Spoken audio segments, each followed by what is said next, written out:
안녕하십니까. 반도체 소식을 전하는 고독 달팽이 김석준 소장입니다. HBM4를 앞두고 엔비디아가 삼성에 갑질을 하기 시작을 했습니다.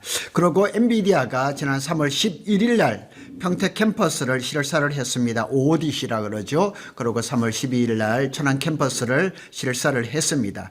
자, 거기에 대한 얘기를 좀 한번 해보도록 하겠습니다.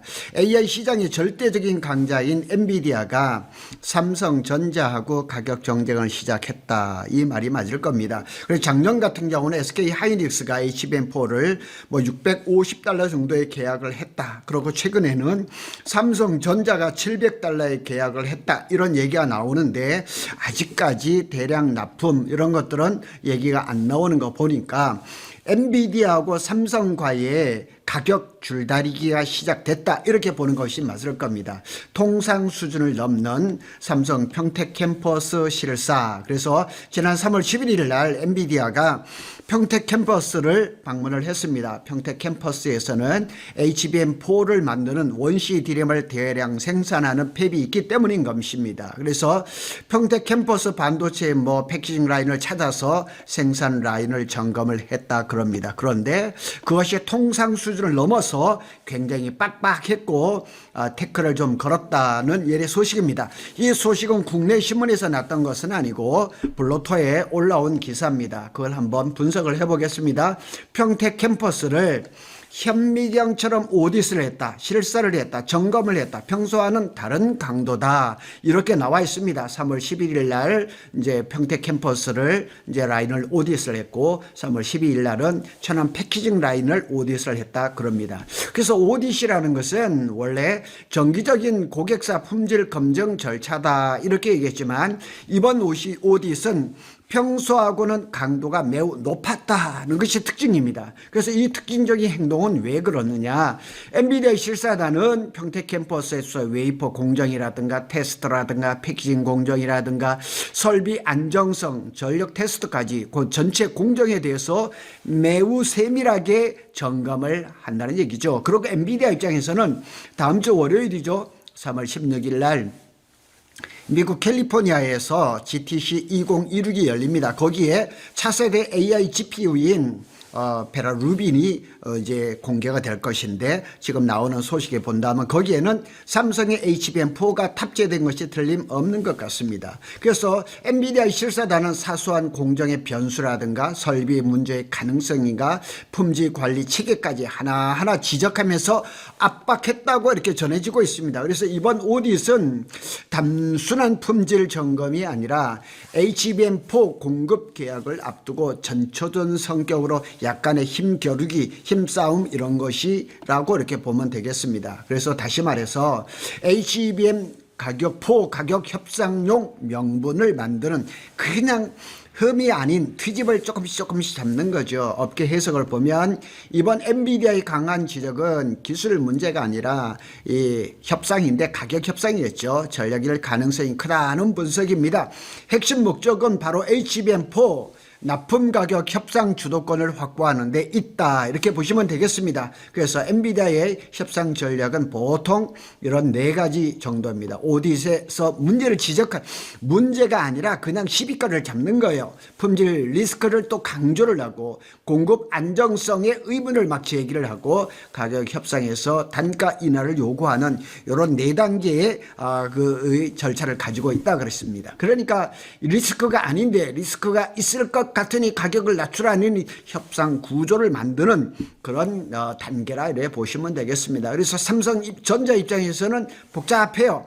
삼성전자가 취할 수 있는 것은 3가지 뿐입니다. 지적을 받아들이고 개선을 하거나 사실은 개선을 할 것이 없음에도 불구하고 자 협상에서 방어를 해야 되겠죠. 그리고 3번째는 공급 계약 규모를 조정하고 이렇게 된다면 안 되죠. 그래서 삼성이 HBM4의 품질이 굉장히 좋은 편이라고 알려졌는데 이렇게 지금 삼성전자도 고심이 많을 겁니다. 그래서 현재 삼성은 HBM4 시장 재진입과 수율 안정화 단계이기 때문에 엔비디아의 관계가 매우 중요합니다. 그래서 이번 공급망에 완전히 퍼스트 밴더로 들어가야 되는 그런 절체절명의 삼성의 입장입니다.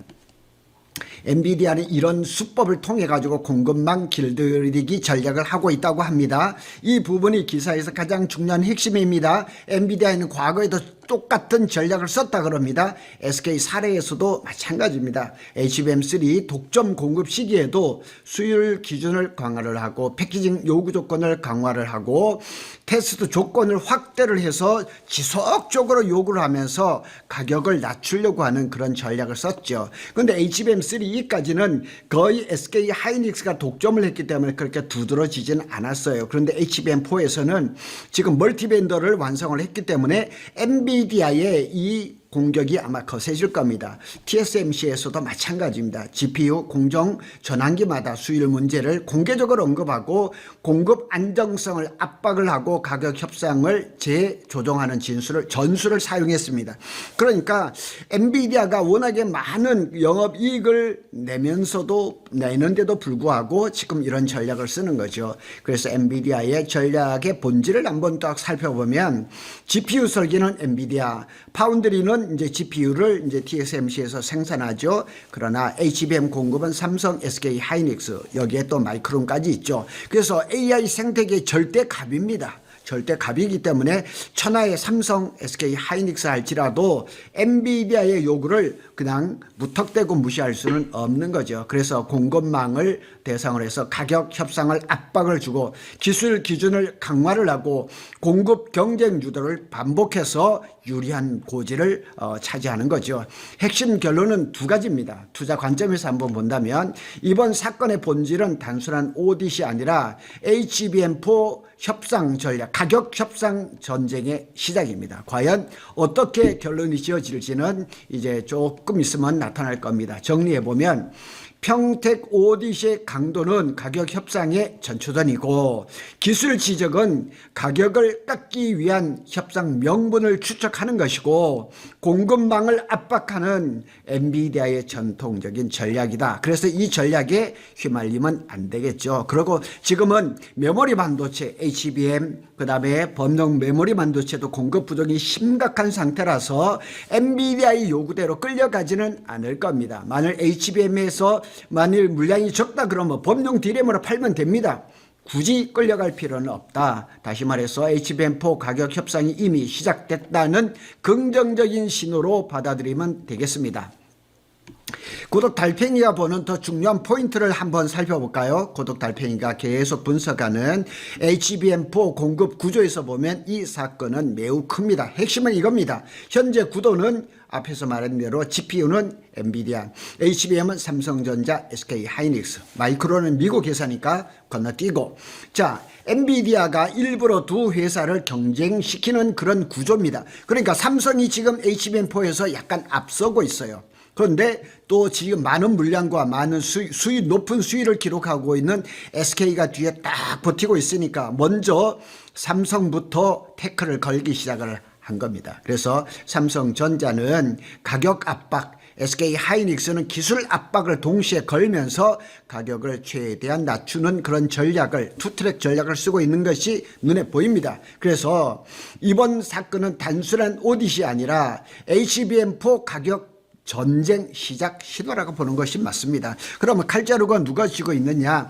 엔비디아가 쥐고 있는 것처럼 보이지만 결국은 HBM과 범용 D램을 다 양손에 쥐고 있는 삼성과 SK 하이닉스가 유리하다 이렇게 볼 수가 있습니다. 드디어 이제 그 엔비디아가 삼성에 대해서 대놓고 갑질을 하기 시작을 했습니다. 뭐 압도적인 그런 갑의 위치에 있지만은 그렇다고 해서 삼성전자와 SK 하이닉스가 끌려갈 것인가 그렇게 보지는 않다 이렇게 보면 되겠습니다. 감사합니다.